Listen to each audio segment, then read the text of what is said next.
माता सती के 51 शक्तिपीठों में से एक शक्तिपीठ हिंगलाज भवानी है। माता का यह मंदिर पाकिस्तान में स्थित है। 11वीं शताब्दी में बुंदेलखंड के वीर योद्धा आला उदल के चचेरे भाई मलखान पर हिंगलाज देवी की कृपा थी। मलखान हिंगलाज से माता को अपने साथ लेकर आए थे। वीर योद्धा मलखान युद्ध में जाने से पहले हिंगलाज देवी की पूजा अर्चना करते थे। ऐसा कहा जाता है कि माता स्वयं अपने हाथ से मलखान को तलवार दिया करती थी, इसलिए रणकोशला देवी के नाम से पूजी जाती है।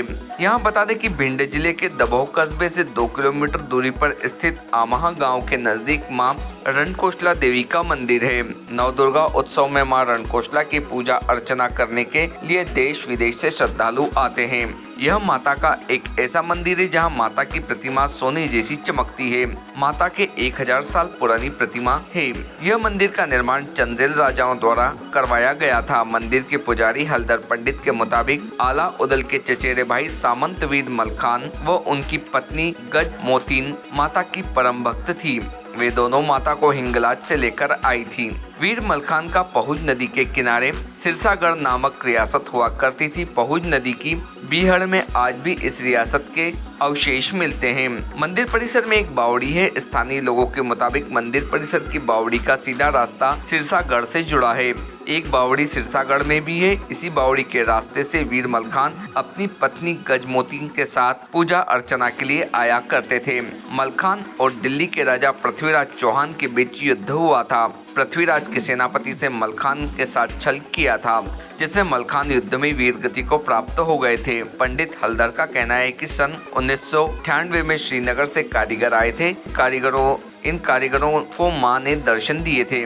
मां ने कहा था कि मेरा स्वरूप काफी पुराना हो गया है, पाषाण प्रतिमा को अष्ट धातु की प्रतिमा में बदलना है। यह प्रेरणा के साथ जब कारीगरों ने मंदिर प्रबंधन को बताया तो पाषाण प्रतिमा को अष्ट धातु की परत चढ़ाई गई। इस तरह मां का स्वरूप सोने जैसा चमकने लगा है। मां रणकोशला देवी को स्थानीय लोग रेहकोला देवी के नाम से भी पूछते हैं। माता का यह सिद्धिदात्री स्वरूप है जो शत्रु पर विजय दिलाने के साथ ही हर मनोकामना पूरी करती है। सबसे ज्यादा लोग माता से संतान प्राप्त की इच्छा के साथ आते हैं। मां की कृपा से गोद हरी भरी होने पर पालना चढ़वाने का रिवाज है। इसके अलावा यहाँ लोगों की मनोकामना पूरी होने पर जवारे शांग चढ़ाई जाती है। यहाँ पूजा अर्चना के लिए देश विदेश से श्रद्धालु आते हैं। साथ ही मंदिर पर नवमी को विशाल मेले का आयोजन होता है, जिसमें हजारों लोग पहुंचते हैं। ऐसी किंवदंती है कि जब आला उदल के भाई सिरसागढ़ के सामंत वीर मलखान का पृथ्वीराज चौहान से युद्ध हुआ, उससे पहले मां रणकोशला ने मलखान का शरीर वज्र की तरह कठोर बना दिया, परंतु माता की नजर पैरों के तले पर नहीं पड़ सकी, इसलिए पैर के पंजे कमजोर रहे। मलखान पर अस्त्र और शस्त्र के प्रहार का कोई असर नहीं होता था। यह बात पृथ्वीराज चौहान को पता चली। इस पर व्यू रचना की गई और जमीन के अंदर श्रृंग नुकीले हथियार गड़वाए गए। जैसे ही मलखान का घोड़ा आया तो वे श्रृंगों से घायल होकर जमीन पर गिर गया। जैसे ही मलखान जमीन पर गिरे वैसे ही उनके पैरों में इन नुकीले अस्त्र चुभ गए। इस वजह से वो चलते नुकीले अस्त्र उनके पैरों को पंजों को चीर देते थे। इस तरह वीर गति को प्राप्त होना बताया जाता है। Team Bharati news.